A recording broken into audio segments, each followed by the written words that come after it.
Namaku Laras Wulandari. Kalau kalian melihatku beberapa tahun lalu, mungkin kalian akan mengira aku hanya perempuan biasa yang hidup pas-pasan. Setiap pagi aku berangkat sebelum matahari benar-benar tinggi, membawa tas kain berisi meteran, gunting kecil, buku desain, dan bekal makan siang yang kubuat sendiri. Pekerjaanku bukan pegawai kantoran. Aku adalah perancang sekaligus penjahit gaun pengantin di sebuah butik terkenal di kota Malang. Banyak orang menganggap pekerjaanku sepele. Penjahit itu cuma tukang jahit. Kalimat itu terlalu sering kudengar. Padahal mereka tidak pernah tahu satu gaun yang kubuat bisa bernilai puluhan juta rupiah, karena dikerjakan penuh detail selama berminggu-minggu. Aku tidak pernah membantah. Bagiku, hasil kerja jauh lebih keras suaranya dibanding omongan orang. Sayangnya, suamiku sendiri tidak pernah menghargai pekerjaanku. Namanya Bagas. Saat kami menikah 3 tahun sebelumnya, ia bekerja sebagai staf administrasi di sebuah perusahaan distribusi bahan bangunan. Gajinya tidak besar. Namun aku tidak pernah mempermasalahkan. Aku percaya rumah tangga dibangun bersama. Masalahnya, yang bekerja bersama ternyata hanya aku. Setelah menikah, Bagas mulai sering berganti pekerjaan. Katanya bosnya tidak menghargainya. Katanya rekan kerjanya iri. Katanya lingkungan kantor toksik. Semua selalu salah menurutnya. Akhirnya ia memilih berhenti. Lalu menganggur. Sebulan, 2 bulan, 6 bulan, setahun. Yang membayar cicilan rumah. Aku. Yang membayar listrik. Aku. Yang membeli beras. Aku. Yang membayar motor. Aku. Yang membayar internet. Aku. Semuanya aku. Awalnya aku ikhlas. Aku pikir suamiku hanya sedang mencari kesempatan yang tepat. Ternyata aku salah. Karena semakin lama, bukan hanya Bagas yang bergantung padaku, melainkan seluruh keluarganya. Kami tinggal serumah dengan ibu Bagas, Bu Ratmi, serta adiknya, Riko. Bu Ratmi sering berkata, Laras itu sudah jadi bagian keluarga. Uangnya ya uang keluarga. Kalimat sederhana. Tetapi setiap bulan membuat isi rekeningku semakin tipis. Setiap menerima pembayaran dari butik, aku langsung diminta mentransfer hampir seluruhnya. Alasannya selalu sama. Buat kebutuhan rumah. Namun anehnya, rumah tidak pernah berubah. Yang berubah justru motor baru Riko. Ponsel terbaru milik Bagas. Perhiasan Bu Ratmi. Sedangkan aku masih memakai mesin jahit pribadi yang kubeli sejak sebelum menikah. Bahkan tas kerjaku mulai sobek di beberapa bagian. Aku tidak pernah membeli yang baru. Kupikir masih bisa dipakai. Suatu malam aku pulang sangat larut. Saat itu butik mendapat pesanan 15 gaun pengantin untuk sebuah pameran besar. Aku dipercaya menjadi ketua tim desain. Kesempatan yang tidak datang 2 kali. Aku membawa beberapa kain mahal ke rumah agar bisa menyelesaikan revisi. Begitu membuka pintu, Bu Ratmi langsung memanggil. Laras. Iya, Bu. Cuci piring dulu. Aku melihat jam. Hampir pukul 11 malam. Bu, besok pagi desain ini harus selesai. Aku izin mengerjakan sebentar ya. Wajah beliau langsung berubah. Kerja terus. Rumah ini hotel. Bagas yang sedang bermain game ikut menoleh. Iya, Lar. Masa ibu nyuruh sebentar saja susah? Aku mencoba menjelaskan. Kalau desain ini terlambat, butik bisa rugi. Bagas tertawa kecil. Lebay. Cuma gambar baju. Aku menarik napas panjang. Mereka benar-benar tidak mengerti. Aku masuk kamar tanpa menjawab. Laptopku buka. Sketsa digital mulai kurevisi satu demi satu. Beberapa menit kemudian. Brak. Pintu kamar dibuka keras. Bu Ratmi masuk tanpa mengetuk. Kamu sengaja ya? Apa, Bu? Piring masih numpuk. Sebentar lagi selesai. Tolong 15 menit saja. Namun beliau malah berjalan mendekati meja kerjaku. Tangannya mengambil gulungan kain sutra putih yang sangat mahal. Aku langsung berdiri. Bu, jangan itu. Beliau mendengus. Kain begini mahal. Iya, Bu. Itu milik butik. Halah. Beliau melempar kain itu ke lantai begitu saja. Dadaku langsung sesak. Aku buru-buru mengambilnya. Belum sempat ku simpan. Beliau menarik map desainku. Laras. Aku refleks mencoba merebutnya. Bu, jangan. Itu revisi klien. Namun map itu malah diremas hingga penyok. Bagas hanya melihat dari ranjang.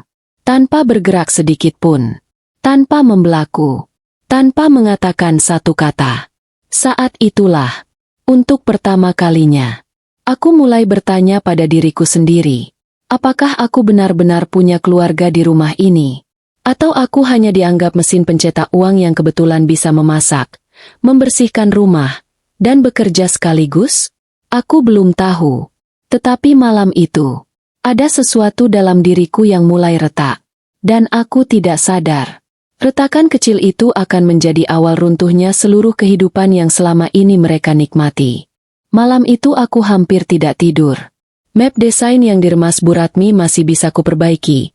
Tetapi beberapa lembar pola kusut dan harus kugambar ulang.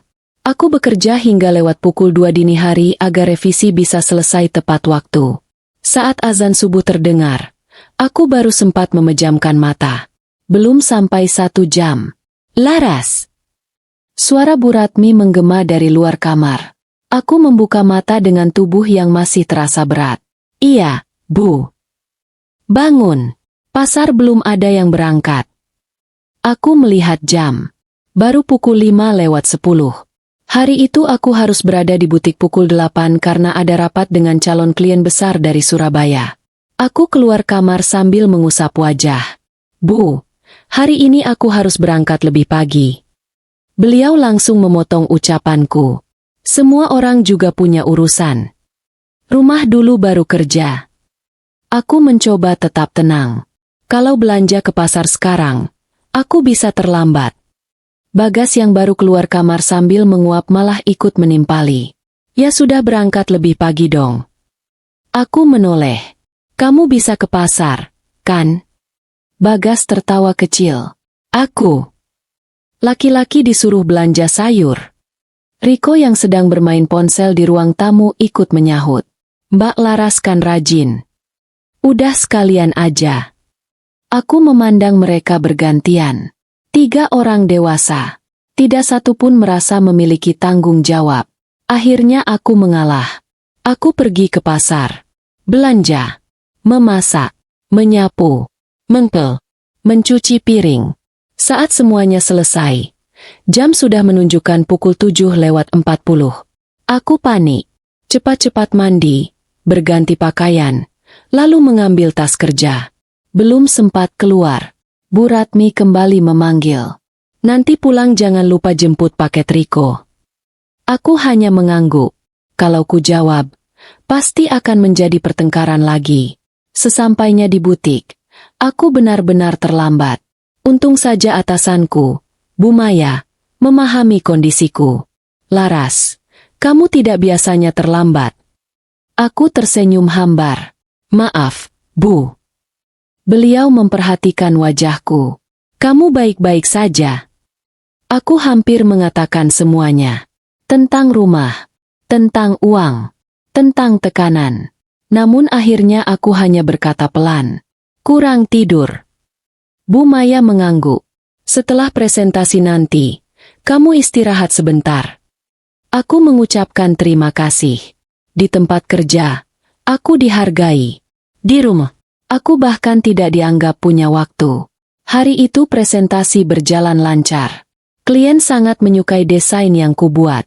Bahkan mereka memesan tambahan 8 gaun. Seluruh tim bertepuk tangan. Bu Maya tersenyum bangga. Kamu memang andalan kita. Kalimat sederhana, tetapi membuat dadaku hangat. Sudah lama aku tidak mendengar pujian yang tulus. Sore harinya aku pulang membawa kabar baik. Aku mendapat bonus proyek sebesar Rp18.500.000.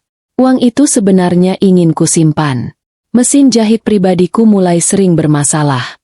Aku sudah lama ingin membeli mesin industri baru agar bisa menerima proyek freelance di luar butik. Namun baru saja masuk rumah, Bagas langsung bertanya, bonus cair. Aku terdiam. Kok tahu? Tadi Bu Maya unggah foto tim kalian. Katanya proyek sukses. Belum sempat ku jawab. Bu Ratmi keluar dari dapur. Syukur. Besok ibu mau renovasi dapur. Aku mengernyit. Renovasi? Iya. Bonusmu pas. Aku menarik napas. Bu. Bonus itu mau kupakai beli mesin jahit. Ruangan langsung hening. Beberapa detik kemudian, Bu Ratmi tertawa sinis. Mesin lagi. Yang sekarang memang rusak. Belum. Tapi sering bermasalah. Kalau aku punya mesin baru, aku bisa ambil pekerjaan tambahan. Beliau melipat tangan. Rumah ini lebih penting. Bagas ikut mengangguk. Iya. Nanti juga bisa beli mesin kapan-kapan. Aku mulai merasa sesak. Selama ini semua penghasilanku masuk ke rumah. Sekali ini saja. Belum selesai berbicara, Bu Ratmi memotong. Jadi sekarang kamu mulai hitung-hitungan. Aku menggeleng. Bukan begitu. Kalau bukan begitu, transfer. Aku memandang layar ponselku. Nominal bonus itu masih terpampang jelas. Dalam hati aku bertanya, kalau uang ini juga kuberikan, kapan aku bisa berkembang? Kapan aku punya sesuatu atas nama diriku sendiri? Untuk pertama kalinya, aku berkata pelan namun tegas. Maaf, Bu. Yang ini tidak. Wajah Bu Ratmi berubah merah. Apa? Aku butuh mesin itu. Bagas langsung berdiri. Laras. Jangan bikin ibu marah. Aku cuma mempertahankan hasil kerjaku. Kerjamu buat keluarga. Bentakan Bagas membuat rumah mendadak sunyi. Aku menggenggam ponsel erat. Aku juga bagian dari keluarga. Tapi kenapa kebutuhanku tidak pernah dianggap penting? Tidak ada yang menjawab. Mereka hanya saling berpandangan. Seolah aku baru saja melakukan dosa besar. Malam itu aku memilih mengerjakan pesanan freelance di ruang tamu. Mesin jahitku berdengung pelan. Aku harus menyelesaikan gaun pelanggan sebelum akhir pekan. Sekitar pukul 10 malam. Bu Ratmi keluar kamar. Loh! Masih bunyi. Aku menghentikan mesin. Sedikit lagi selesai, Bu. Besok saja. Klien menunggu. Beliau mendecak kesal. Kamu sengaja bikin berisik. Aku kembali menjahit. Belum 5 detik. Tiba-tiba kabel mesin dicabut paksa. Mesin langsung mati. Aku menoleh. Bu. Beliau memegang kabel itu sambil berkata dingin. Ibu sudah bilang berhenti. Klienku harus selesai malam ini. Klienmu tidak kasih makan keluarga ini. Aku mencoba mengambil kabel. Namun Bu Ratmi malah mengangkat mesin jahit itu. Jantungku langsung berdegup kencang. Bu, jangan. Itu mahal. Turunkan, Bu. Bagas dan Riko keluar dari kamar mendengar keributan. Bukannya membantu. Mereka hanya berdiri menonton. Kalau mesin ini lebih penting daripada keluarga. Bu Ratmi menatapku tajam. Lebih baik tidak usah dipakai sekalian. Bra! Mesin jahit itu dibanting ke lantai. Suara besi menghantam keramik memenuhi seluruh rumah. Roda pemutar patah. Jarum terpental. Badan mesin retak. Aku membeku. Dunia seolah berhenti berputar. Tanganku gemetar saat mengangkat mesin itu. Rusak. Benar-benar rusak. Air mataku menetes tanpa suara. Bukan hanya karena harga mesin itu, melainkan karena benda itu adalah hasil tabunganku sejak sebelum menikah. Teman yang menemaniku membangun mimpi, kini hancur. Hanya karena seseorang ingin menunjukkan kuasa. Aku menatap Bagas. Berharap, sekali saja, ia berkata kepada ibunya bahwa tindakan itu salah. Namun yang keluar dari mulutnya justru membuat seluruh harapanku mati. Laras, Kalau kamu nurut dari tadi, semua ini nggak bakal terjadi. Kalimat itu terasa lebih menyakitkan daripada suara mesin yang dihancurkan. Aku perlahan berdiri, mengusap air mata, lalu menatap mereka satu persatu.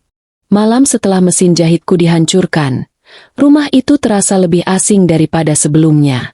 Pecahan besi dan plastik masih berserakan di lantai ruang tamu. Tidak ada seorang pun yang berniat membereskannya. Seolah benda yang baru saja dirusak itu memang tidak memiliki nilai apapun. Aku berjongkok perlahan, mengumpulkan bagian-bagian mesin yang masih bisa kusentuh. Roda pemutar patah menjadi dua. Dudukan jarum bengkok. Motor penggeraknya retak. Aku tahu, mesin itu tidak mungkin diperbaiki lagi. Tanganku bergetar, tetapi kali ini bukan karena sedih. Ada sesuatu yang berubah di dalam diriku. Selama bertahun-tahun aku selalu berpikir, kalau aku bersabar sedikit lagi, mereka akan berubah. Kalau aku bekerja lebih keras, mereka akan menghargai pengorbananku. Nyatanya, semakin aku memberi, semakin mereka merasa berhak mengambil. Aku memasukkan sisa-sisa mesin ke dalam kardus bekas. Bagas melihatku dari sofa. Mau diapain? Ku buang. Ya sudah, memang sudah rusak. Kalimat itu membuatku tersenyum tipis. Bukan senyum bahagia, melainkan senyum seseorang yang akhirnya benar-benar sadar. Benda yang menemaniku bekerja bertahun-tahun dihancurkan di depan matanya. Dan reaksinya hanya, ya sudah. Malam semakin larut. Aku masuk ke kamar, membuka lemari, lalu mengeluarkan sebuah koper kecil yang sudah lama tersimpan di bagian bawah. Aku tidak memasukkan banyak barang. 2 setel pakaian kerja, beberapa pakaian rumah, dokumen pribadi, ijazah, buku tabungan, paspor, album foto orang tuaku. Hanya itu. Perhiasan yang kubeli dari hasil kerjaku sengaja kutinggalkan di laci.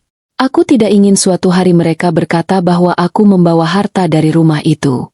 Saat sedang melipat pakaian, Bagas masuk ke kamar. Kamu ngapain? Aku pergi. Ia mengerutkan dahi, lalu tertawa pelan. Drama lagi. Aku tetap melanjutkan pekerjaanku. Aku serius. Bagas menyandarkan tubuh di kusen pintu. Mau kemana? Aku belum tahu. Terus nanti makan pakai apa? Aku berhenti melipat pakaian. Sejak kapan kamu khawatir aku makan pakai apa? Bagas tidak menjawab. Ia justru berkata sambil tersenyum meremehkan. Paling juga besok balik. Aku menatapnya. Tidak. Kamu nggak bakal kuat sendiri. Memangnya selama ini aku hidup ditemani?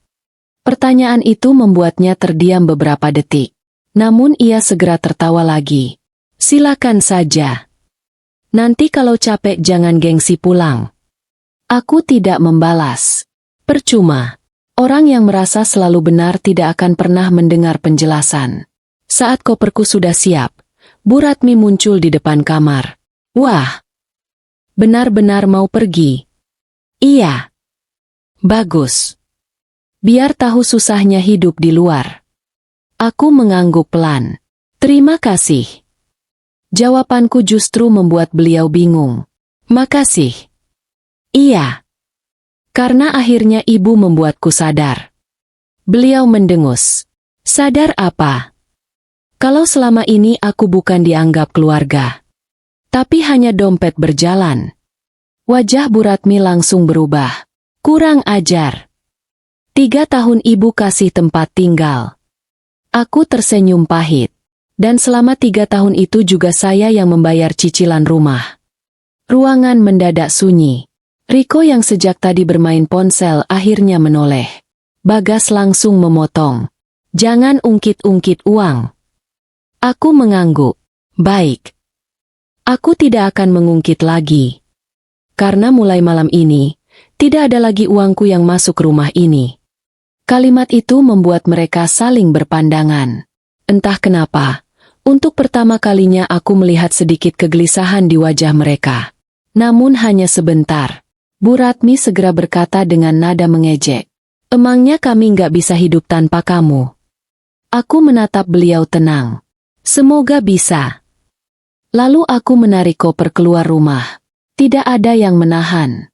Tidak ada yang meminta maaf. Tidak ada yang mengejar. Saat pintu rumahku tutup perlahan, aku justru merasa beban yang selama ini menekan dadaku ikut tertinggal di dalam. Malam itu aku tidak tahu harus pergi kemana. Aku duduk di halte sambil memandangi jalan yang mulai sepi. Ponselku berdering. Nama yang muncul membuat mataku mulai berkaca-kaca. Mira, sahabatku sejak kuliah. Halo. Laras. Kamu nangis. Aku mencoba terdengar biasa. Enggak. Bohong. Suaramu jelas. Aku akhirnya tidak mampu menahan semuanya lagi. Selama hampir 15 menit aku menceritakan semuanya. Tentang mesin jahit. Tentang bonus. Tentang rumah. Tentang kepergianku. Di ujung telepon terdengar helaan napas panjang. Kamu sekarang di mana? Halte. Diam di situ. Aku jemput. Tapi. Nggak ada tapi. Tunggu.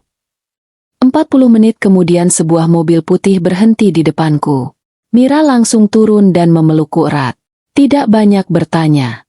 Tidak banyak menasihati. Hanya memeluk. Dan anehnya, pelukan itu terasa lebih hangat daripada rumah yang kutinggalkan. Malam itu aku menginap di apartemen kecil milik Mira. Ia menyodorkan segelas teh hangat. Kamu boleh tinggal di sini selama yang kamu mau. Aku menggeleng. Aku nggak mau merepotkan. Laras. Kamu sudah terlalu lama hidup buat orang lain. Sekarang coba hidup buat dirimu sendiri. Kalimat itu terus terngiang di kepalaku. Hidup untuk diriku sendiri. Kapan terakhir kali aku melakukannya? Aku bahkan sudah lupa rasanya membeli sesuatu tanpa merasa bersalah. Keesokan paginya aku datang ke butik lebih awal. Bu Maya terkejut melihatku membawa koper. Kamu habis dari mana? Aku menceritakan semuanya. Kali ini tanpa menyembunyikan apapun. Beliau mendengarkan hingga selesai. Lalu berkata pelan. Laras. Perusahaan sedang membuka posisi kepala divisi desain untuk cabang baru di Bandung. Aku mengangkat kepala. Bandung. Iya. Awalnya saya ragu menawarkan karena kamu sudah berkeluarga. Tapi sekarang. Beliau tersenyum. Mungkin ini saat yang tepat buat memulai hidup baru. Dadaku berdegup lebih cepat. Bandung. Kota baru. Lingkungan baru. Kesempatan baru. Ini adalah pintu yang selama ini Tuhan siapkan. Tetapi tidak pernah bisa kulalui karena aku terus memilih bertahan di tempat yang salah. Aku belum memberikan jawaban. Namun dalam hati, untuk pertama kalinya sejak meninggalkan rumah itu, aku mulai melihat secercah masa depan. Sementara itu, di rumah yang kutinggalkan, Bagas masih duduk santai sambil bermain game. Ia bahkan berkata kepada ibunya, paling seminggu juga balik. Bu Ratmi mengangguk yakin. Iya. Perempuan itu nggak bakal sanggup hidup sendiri. Tak satu pun dari mereka menyadari bahwa mereka baru saja melepas satu-satunya orang yang selama ini menopang seluruh kehidupan mereka. Dan kejutan pertama akan datang tepat saat tanggal gajian tiba. Seminggu berlalu sejak aku meninggalkan rumah itu. Anehnya, tidak ada satupun pesan dari Bagas yang menanyakan keadaanku. Yang datang justru beberapa notifikasi singkat. Listrik jatuh tempo. Bayar internet dulu. Ibu minta uang belanja. Tidak ada kata apa kabar. Tidak ada kata kamu baik-baik saja. Seolah kepergianku hanya berarti satu hal bagi mereka. Saldo yang berhenti mengalir. Aku membaca semua pesan itu tanpa membalas. Bukan karena dendam. Melainkan karena aku akhirnya mengerti. Setiap balasanku selama ini hanya akan membuka pintu bagi mereka untuk kembali memanfaatkanku. Pagi itu aku duduk di ruang kerja Bu Maya. Beliau menyerahkan sebuah map berwarna biru. Laras, ini surat penugasanmu. Tanganku sedikit gemetar saat membukanya. Resmi. Aku dipercaya menjadi kepala divisi desain untuk cabang baru butik di Bandung.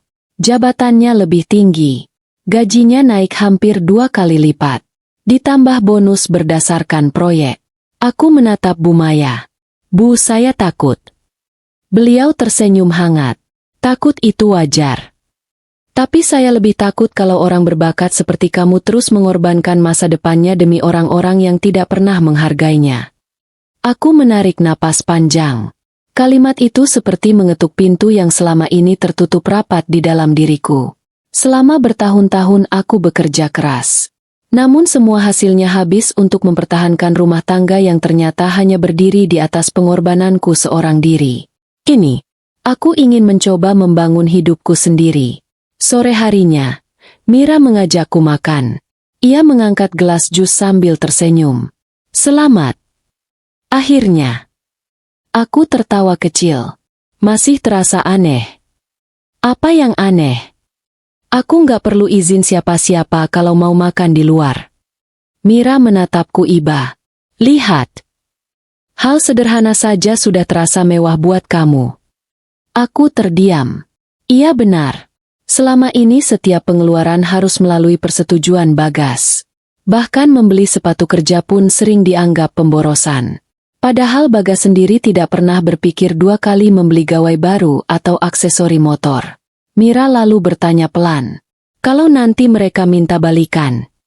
Aku mengaduk minuman tanpa menjawab. Beberapa detik kemudian aku berkata, aku belum tahu. Tapi aku tahu satu hal. Aku tidak mau kembali menjadi orang yang kehilangan dirinya sendiri. Di sisi lain, rumah yang kutinggalkan mulai berubah suasana. Hari itu adalah tanggal 28. Tanggal yang selama 3 tahun terakhir selalu menjadi hari paling menyenangkan bagi Bu Ratmi. Karena biasanya pagi-pagi sekali, gajiku sudah masuk rekening bersama yang dulu dipaksa dibuat oleh Bagas. Bu Ratmi membuka aplikasi mobile banking.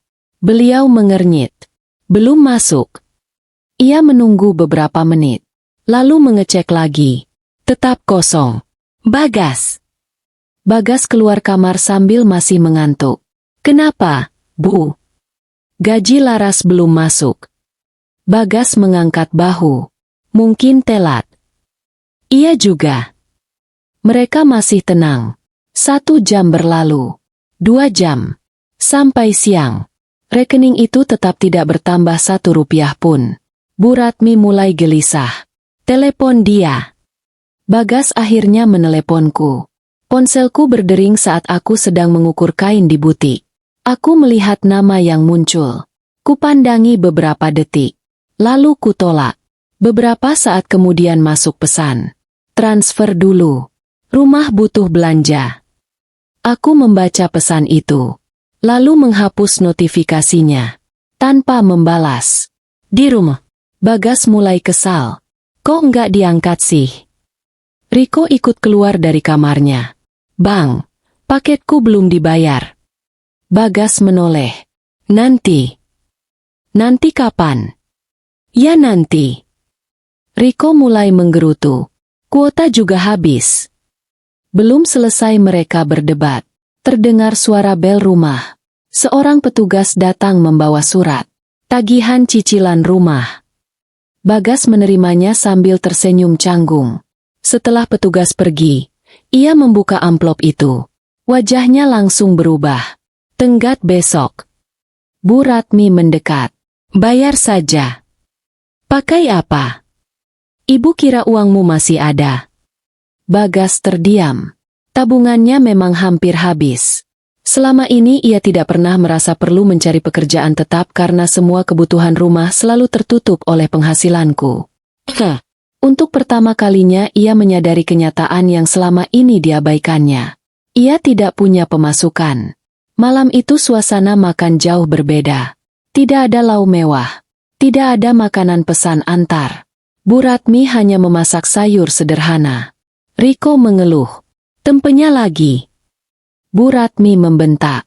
Kalau nggak mau, cari uang sendiri. Riko langsung diam. Bagas memandangi meja makan tanpa selera. Dalam pikirannya mulai muncul pertanyaan yang selama ini tidak pernah terpikir. Selama ini, benarkah seluruh rumah ini hidup dari uang Laras? Ia mencoba mengingat.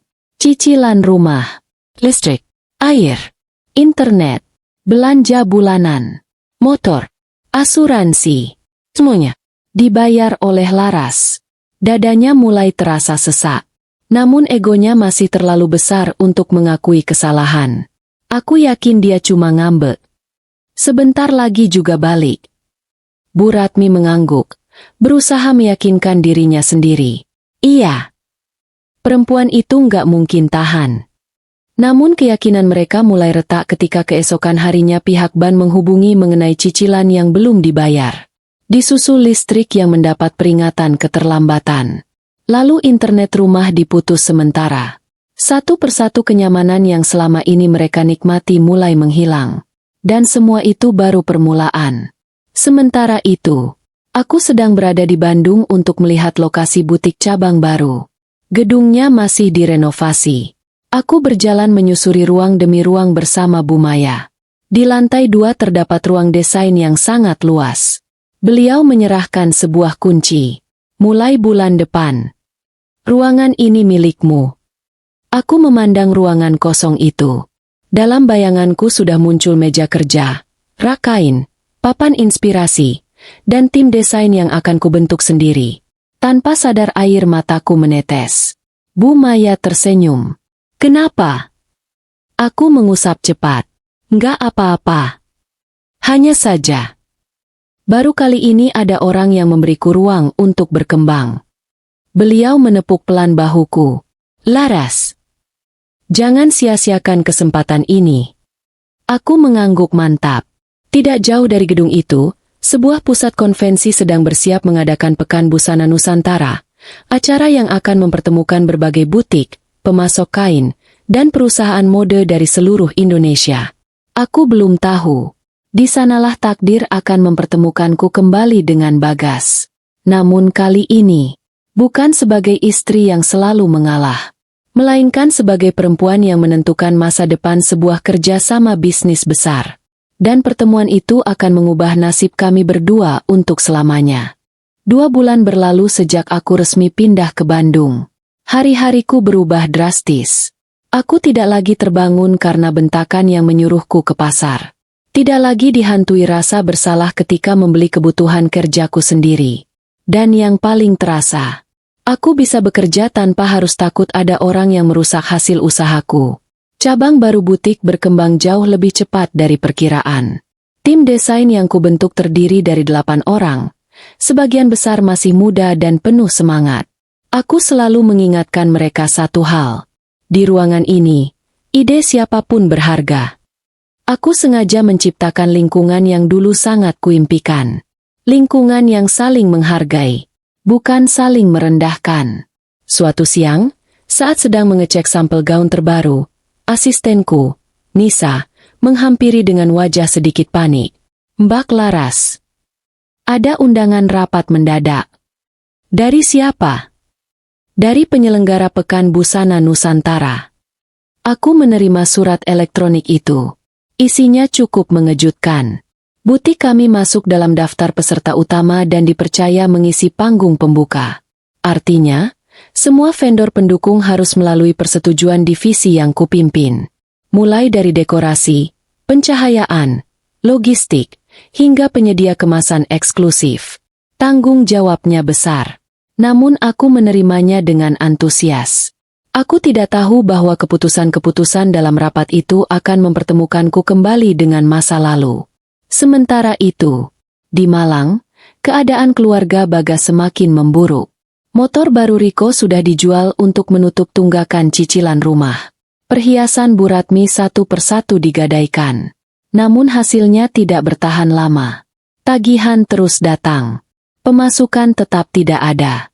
Bagas akhirnya tidak punya pilihan selain mencari pekerjaan lagi. Sayangnya, setelah terlalu lama menganggur, tidak banyak perusahaan yang mau menerimanya. Berkali-kali ia ditolak. Ada yang mempertanyakan jeda karirnya. Ada pula yang menganggap kemampuannya sudah tertinggal. Baru setelah hampir sebulan mencari, ia diterima di sebuah perusahaan penyedia perlengkapan pameran bernama Prima Expo Solution. Jabatannya bukan manajer, bukan supervisor, melainkan staf pemasaran lapangan. Gajinya jauh lebih kecil daripada yang dulu selalu ia banggakan. Namun kali ini ia tidak berani memilih. Ia butuh pekerjaan. Apapun itu. Malam sebelum mulai bekerja, Bu Ratmi masih sempat berkata, "Kalau Laras pulang, hidup kita pasti enak lagi." Bagas hanya diam. Untuk pertama kalinya, ia tidak menjawab. Entah kenapa, semakin lama bayangan wajahku justru semakin sering muncul di kepalanya. Bukan karena cinta, melainkan karena penyesalan yang mulai tumbuh pelan-pelan. Di Bandung, persiapan acara semakin padat. Setiap vendor harus mempresentasikan proposal mereka. Aku bersama tim menjadi salah satu pihak yang memberikan penilaian. Hari pertama berlangsung lancar. Vendor dekorasi, vendor pencahayaan, vendor multimedia. Semuanya selesai tanpa kendala. Hari kedua, daftar berikutnya dibacakan. Selanjutnya, Prima Expo Solution. Aku tidak menunjukkan reaksi apapun. Nama perusahaan itu sama sekali tidak asing. Namun aku tidak mengenal siapa perwakilannya. Pintu ruang rapat terbuka. Beberapa orang masuk sambil membawa map presentasi. Aku masih fokus membaca dokumen. Sampai terdengar suara yang sangat kukenal. "Selamat pagi." Aku mengangkat kepala. Dan waktu seolah berhenti. Di depan sana, berdiri Bagas. Wajahnya langsung pucat. Map di tangannya hampir terlepas. Laras." Ruangan mendadak sunyi. Seluruh peserta rapat saling berpandangan. Aku menarik napas pelan. Lalu berdiri. Dengan suara profesional aku berkata, "Selamat pagi. Silakan duduk." Tidak ada nada marah. Tidak ada sindiran. Tidak ada emosi berlebihan. Hanya kalimat formal sebagaimana kepada vendor lainnya. Justru sikap itulah yang membuat Bagas terlihat semakin gugup. Ia duduk perlahan. Tangannya berkeringat. Rekan-rekannya tampak bingung melihat reaksinya. Presentasi pun dimulai. Bagas berusaha menjelaskan konsep booth dan perlengkapan pameran. Namun beberapa kali ia kehilangan fokus. Slide yang seharusnya berganti malah berhenti. Data biaya salah disebut. Bahkan beberapa pertanyaan dari timku tidak mampu dijawab dengan jelas. Aku tetap mencatat semua poin secara objektif. Tidak sekalipun membahas hubungan pribadi kami. Setelah presentasi selesai, aku menutup map penilaian. "Terima kasih atas pemaparannya. Kami akan mengevaluasi seluruh proposal sesuai standar yang berlaku." Bagas mengangguk pelan. Tatapan matanya terus mengarah kepadaku. Seolah ingin mengatakan sesuatu. Namun kesempatan itu tidak ada. Semua vendor diperlakukan sama. Tidak ada perlakuan khusus. Begitu rapat selesai, Nisa menghampiriku. "Mbak." "Orang tadi kenal sama Mbak?"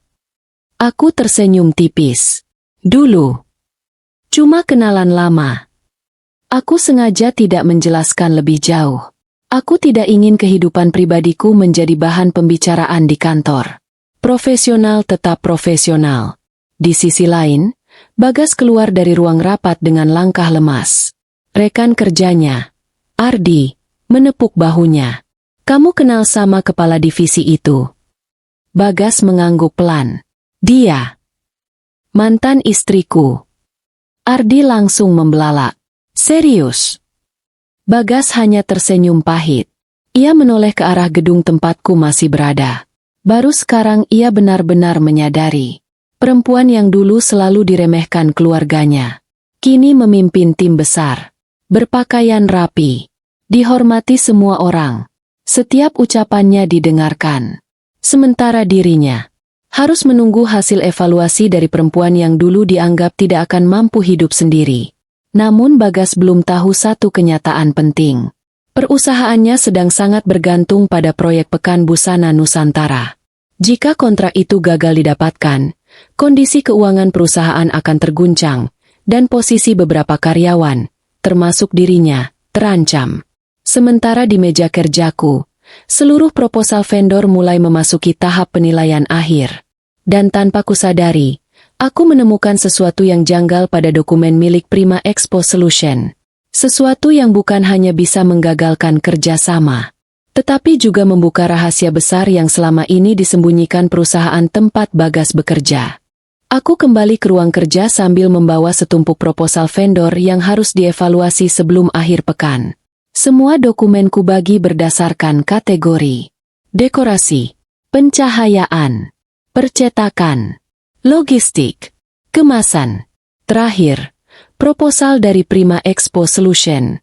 Aku selalu memiliki kebiasaan yang mungkin dianggap berlebihan oleh sebagian orang. Aku membaca setiap rincian.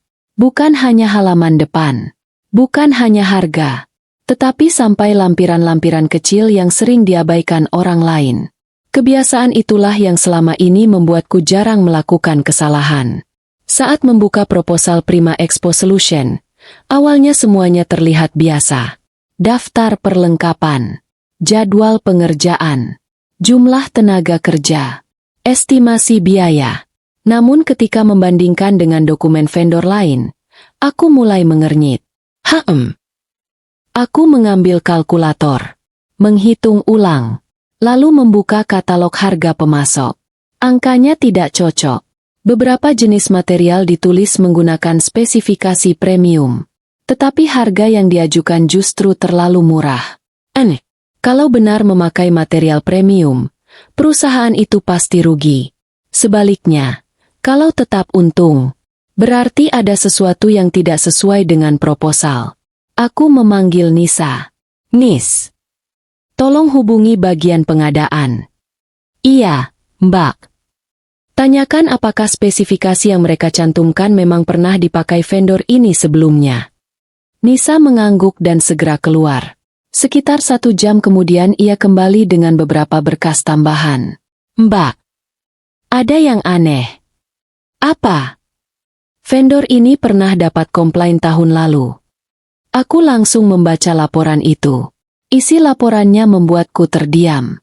Material yang dikirim berbeda dengan spesifikasi kontrak. Kualitas lebih rendah.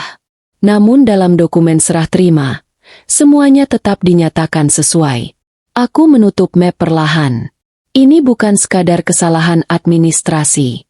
Kalau benar terjadi lagi dalam acara sebesar Pekan Busana Nusantara, reputasi butik kami juga bisa ikut rusak. Sore harinya kami mengadakan rapat evaluasi. Timku memberikan penilaian satu persatu. Vendor dekorasi mendapat nilai tinggi.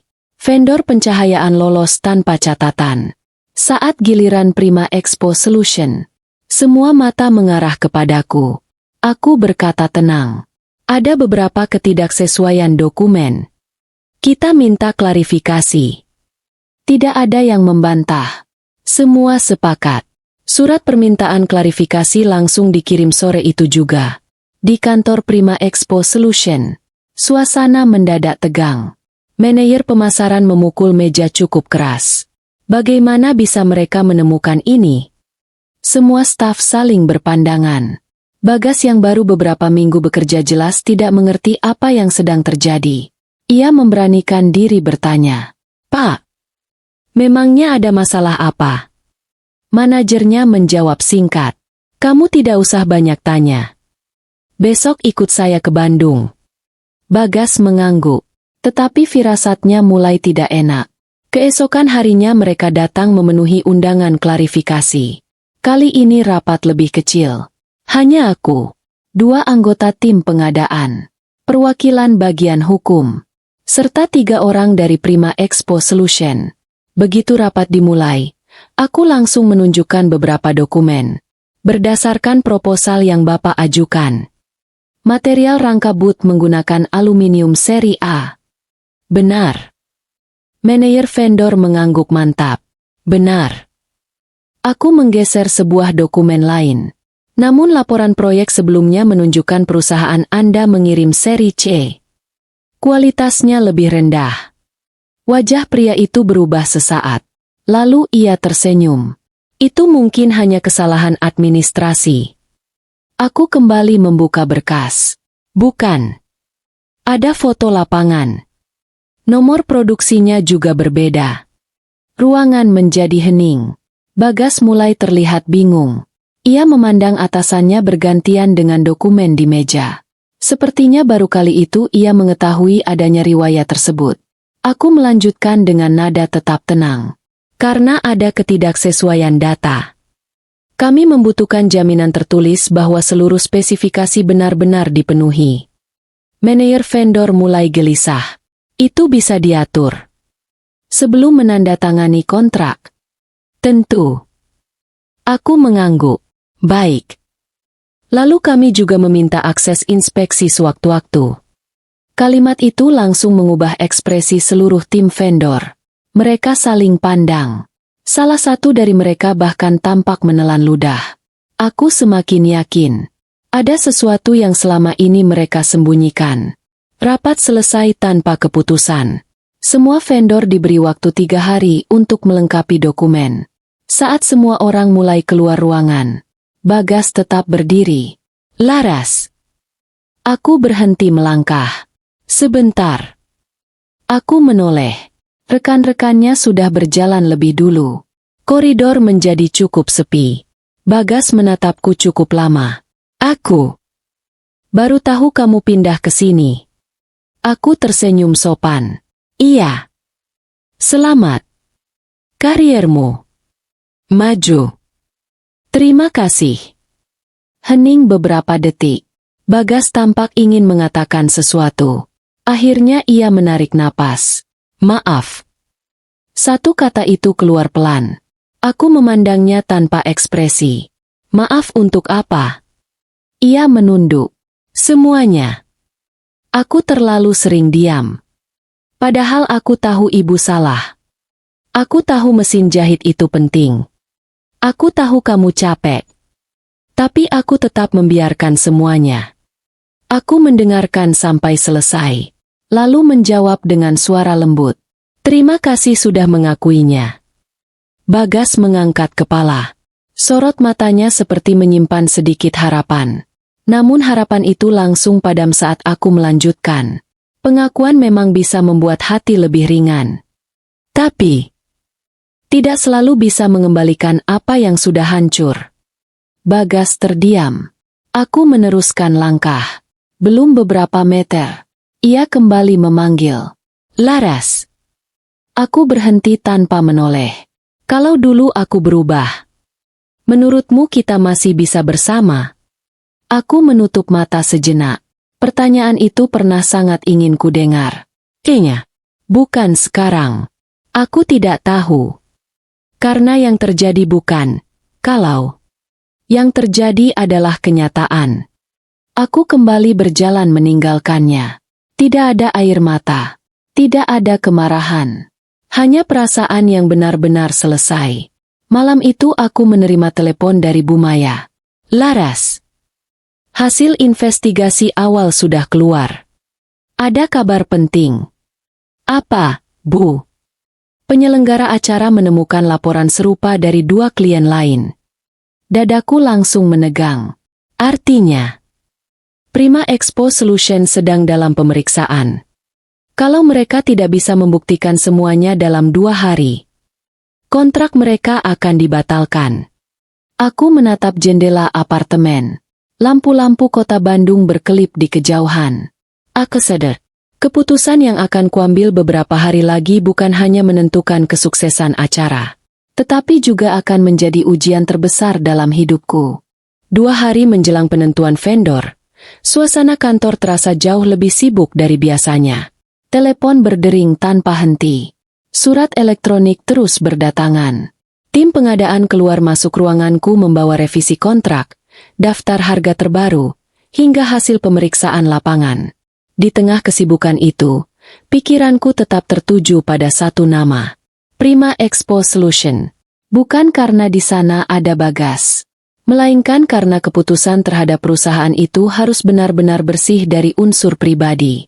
Aku tidak ingin satu orang pun bisa berkata bahwa aku menggunakan jabatan untuk membalas dendam. Pagi itu, Bu Maya masuk ke ruanganku sambil membawa secangkir kopi. Sudah tidur semalam? Aku tersenyum tipis. Sedikit. Beliau duduk di depanku. Laras. Saya percaya kamu. Tapi saya juga tahu situasi ini tidak mudah. Aku mengangguk pelan. Justru karena itu saya ingin semua keputusan berdasarkan data. Bagus. Kalau nanti ada yang mempersoalkan hasilnya, kita punya bukti. Aku membuka map berisi laporan audit.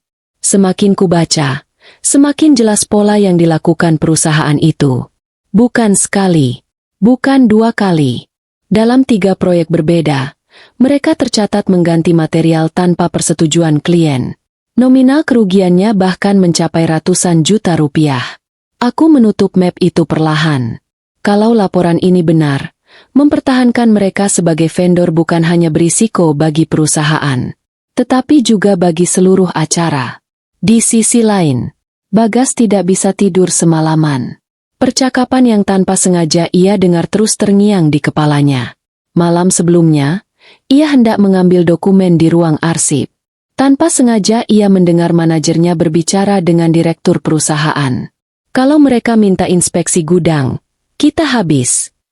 Kirim dulu material premium buat diperiksa.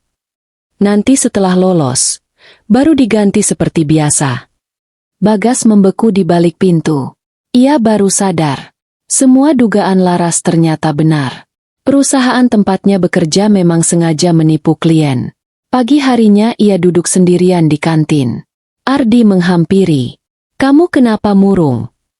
Bagas menceritakan semuanya. Ardi langsung menarik napas panjang. "Sebenarnya, aku juga sudah lama curiga. Terus kenapa diam?" Ardi tertawa pahit. "Anak istriku makan dari gaji ini. Kalau aku buka suara, habis." Bagas terdiam. Kalimat itu sangat masuk akal.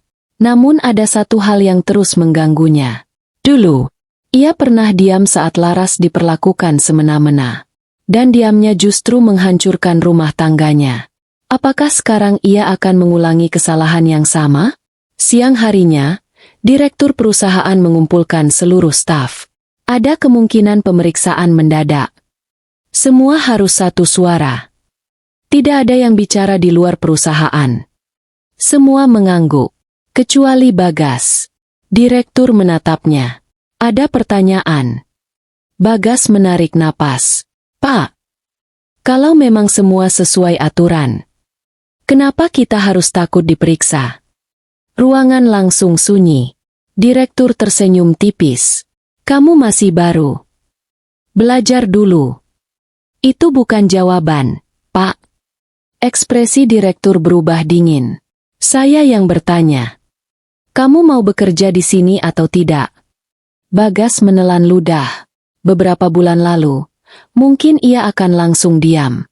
Namun kini ia justru berkata pelan. "Saya mau bekerja.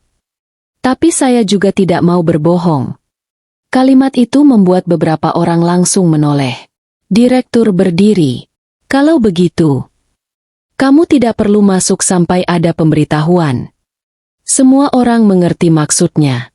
Bagas baru saja dinonaktifkan sementara. Ia keluar kantor dengan langkah berat.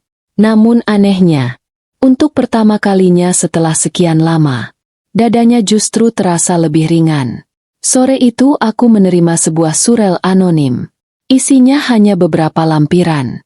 Foto gudang, daftar stok, percakapan internal, dan dokumen pembelian material. Aku langsung memanggil bagian hukum. Semua metadata file ini masih utuh. Sepertinya asli. Tim hukum memeriksa selama hampir 2 jam. Hasilnya membuat semua orang saling berpandangan. Dokumen-dokumen itu memperkuat seluruh dugaan kami.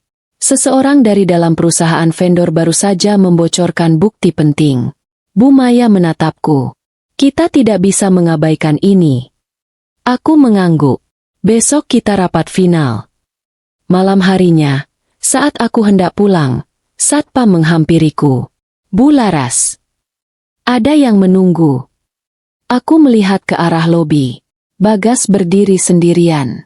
Pakaiannya masih rapi, tetapi wajahnya tampak jauh lebih lelah dibanding beberapa hari lalu. Aku menghampirinya. "Ada perlu apa?" "Aku cuma mau menyerahkan ini." Ia memberikan sebuah flash disk. "Apa isinya?" "Bukti." "Bukti apa?" Semua yang mereka lakukan. Aku menatapnya beberapa detik. Kamu sadar akibatnya? Iya. Aku mungkin kehilangan pekerjaan. Kenapa tetap kamu lakukan? Bagas tersenyum pahit. Dulu aku kehilangan orang yang paling tulus karena aku memilih diam. Aku nggak mau mengulanginya.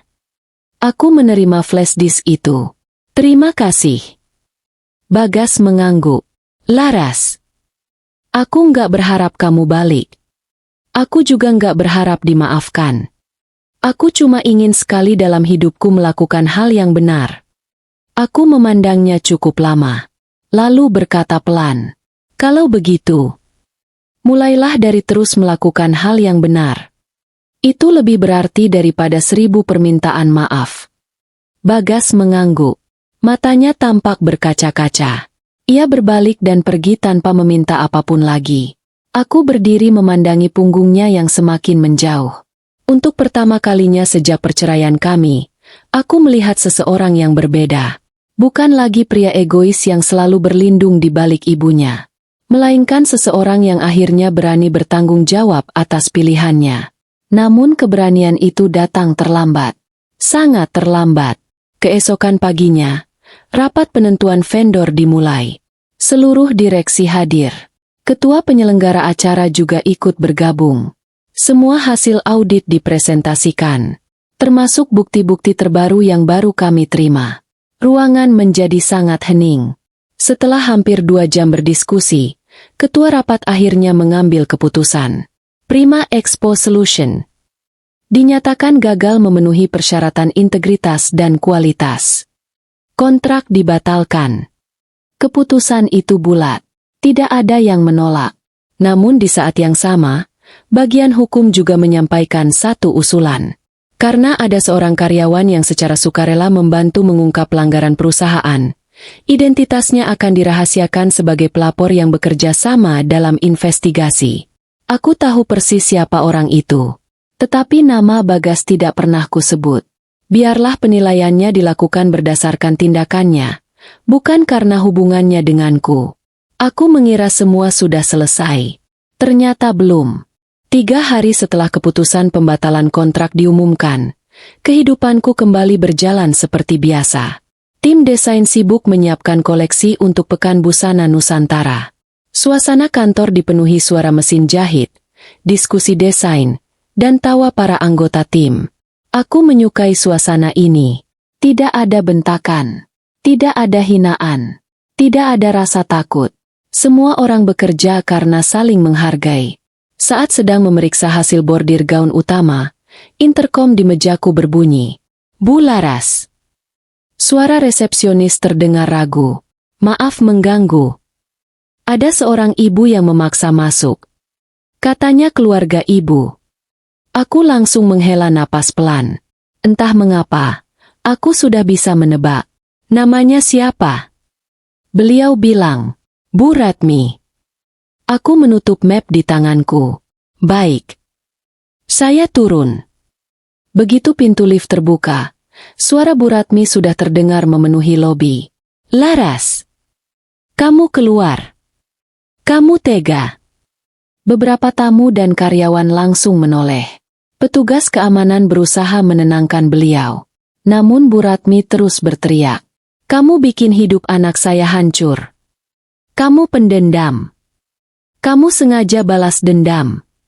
Aku berjalan mendekat tanpa terburu-buru. Semua mata kini mengarah kepadaku. Laras. Akhirnya keluar juga. Beliau menunjuk wajahku dengan emosi. Kenapa kamu batalkan kontrak perusahaan Bagas? Aku menjawab tenang. Saya tidak pernah membatalkan kontrak siapapun karena urusan pribadi. Bohong. Kamu sakit hati. Aku menggeleng pelan. Keputusan diambil oleh komite evaluasi. Bukan oleh saya seorang. Dan semua berdasarkan hasil audit. Bu Ratmi tertawa sinis. Alasan? Kalau bukan karena kamu, anak saya masih kerja. Saat itulah salah satu anggota direksi yang kebetulan baru datang menghampiri. Beliau melihat situasi sebentar, lalu berkata, Ibu, Semua keputusan terdokumentasi. Kalau perusahaan itu memenuhi standar, kontraknya pasti tetap berjalan. Tidak ada hubungannya dengan urusan pribadi Bularas. Bu Ratmi terdiam sesaat. Namun ia kembali membentak. Pokoknya semua gara-gara dia. Aku menatap beliau cukup lama. Lalu bertanya dengan suara pelan. Bu, boleh saya bertanya satu hal? Beliau mendengus. Apa? Kalau dulu ibu tidak menghancurkan mesin jahit saya. Kalau dulu ibu tidak mengambil hampir semua penghasilan saya. Kalau dulu ibu menghargai pekerjaan saya. Apakah kita akan berdiri di sini hari ini? Lobi mendadak sunyi. Tidak ada yang berbicara. Aku melanjutkan. Saya tidak pernah meminta keluarga ibu miskin. Saya hanya berhenti menjadi orang yang terus dimanfaatkan. Kalimat itu membuat beberapa karyawan saling berpandangan. Bu Ratmi tampak kehilangan kata-kata. Namun egonya masih terlalu besar untuk mengakui kesalahan. Beliau berbalik sambil berkata keras. Kamu memang bukan menantu yang baik. Aku tersenyum tipis. Mungkin. Tapi sekarang saya belajar menjadi manusia yang baik, untuk diri saya sendiri. Bu Ratmi akhirnya pergi dengan langkah cepat. Tanpa ada lagi yang bisa disalahkan. 2 minggu kemudian, Pekan Busana Nusantara resmi dibuka. Acara berlangsung meriah. Seluruh gaun yang dirancang tim kami mendapat sambutan luar biasa. Beberapa pembeli dari Singapura dan Malaysia bahkan langsung memesan koleksi eksklusif untuk musim berikutnya. Di akhir acara, penyelenggara mengumumkan penghargaan. Best Creative Collection. Butik Arunika Bandung. Seluruh tim bersorak. Nisa memelukku sambil menangis. Mbak, kita menang. Aku ikut tersenyum. Namun dalam hati, yang paling membuatku bahagia bukan trofi itu, melainkan perjalanan yang membawaku sampai ke titik ini. Dulu aku takut meninggalkan rumah. Aku justru menemukan rumah baru dalam pekerjaanku. Sebulan setelah acara selesai, aku mendapat kabar mengejutkan. Prima Expo Solution resmi dinyatakan bangkrut setelah beberapa klien mengajukan gugatan karena pelanggaran kontrak. Beberapa petinggi perusahaan diproses secara hukum atas dugaan pemalsuan spesifikasi dan dokumen proyek. Sementara para karyawan yang tidak terlibat pelanggaran diberi kesempatan mencari pekerjaan baru. Termasuk Bagas. Aku juga mendengar kabar bahwa Bagas menjadi salah satu saksi dalam proses penyelidikan. Ia memilih mengatakan yang sebenarnya. Keputusan itu memang membuatnya kehilangan pekerjaan. Namun juga membersihkan namanya dari keterlibatan dalam praktik curang perusahaan. Suatu sore, hampir 6 bulan setelah semuanya berakhir, aku sedang duduk di sebuah kafe dekat kantor. Seseorang menghampiri mejaku. Aku boleh duduk? Aku mengangkat kepala. Wajahnya terlihat jauh berbeda. Lebih tenang. Lebih sederhana. Ia mengenakan seragam perusahaan logistik kecil tempatnya bekerja sekarang. Aku mengangguk. Silakan. Kami mengobrol cukup lama. Bukan sebagai suami istri. Bukan sebagai musuh. Melainkan dua orang yang pernah saling mengenal. Aku sudah pindah kontrakan. Ibu sekarang tinggal sama Riko. Aku juga mulai nabung lagi. Aku tersenyum. Bagus. Bagas menatapku. Aku nggak datang buat ngajak balikan. Aku tahu semuanya sudah selesai. Aku cuma mau bilang. Terima kasih. Aku sedikit heran. Terima kasih. Iya. Karena setelah kamu pergi, aku akhirnya dipaksa belajar bertanggung jawab. Kalau kamu tetap bertahan waktu itu, mungkin aku akan tetap jadi laki-laki yang pengecut. Aku terdiam beberapa saat, lalu mengangguk pelan. Aku harap kamu benar-benar berubah. Bukan untukku, tapi untuk hidupmu sendiri. Bagas tersenyum. Aku juga. Ia berdiri. Sebelum pergi, ia berkata, "Selamat ya. Kamu pantas mendapatkan semua ini." Aku membalas dengan senyum tulus. "Terima kasih." Itulah percakapan terakhir kami. Tidak ada pelukan. Tidak ada air mata. Tidak ada janji. Karena beberapa hubungan memang tidak ditakdirkan untuk disambung kembali, melainkan untuk mengajarkan pelajaran yang sangat berharga. Setahun kemudian, aku berhasil membuka atelier milikku sendiri. Bukan butik besar, namun cukup untuk menjadi tempat para desainer muda belajar dan berkembang. Di dinding ruang kerja, terpajang sebuah bingkai kecil. Isinya bukan sertifikat, bukan penghargaan, melainkan foto mesin jahit lamaku yang sudah rusak. Banyak orang bertanya mengapa aku menyimpannya. Aku selalu menjawab, itu bukan pengingat tentang rasa sakit. Itu pengingat bahwa keberanian mengubah hidup seringkali dimulai ketika kita berhenti membiarkan orang lain menghancurkan mimpi kita. Aku menatap ruang kerja yang kini dipenuhi tawa para murid, lalu tersenyum. Aku tidak menang karena membuat seseorang kalah. Aku menang karena akhirnya berhasil menemukan diriku sendiri.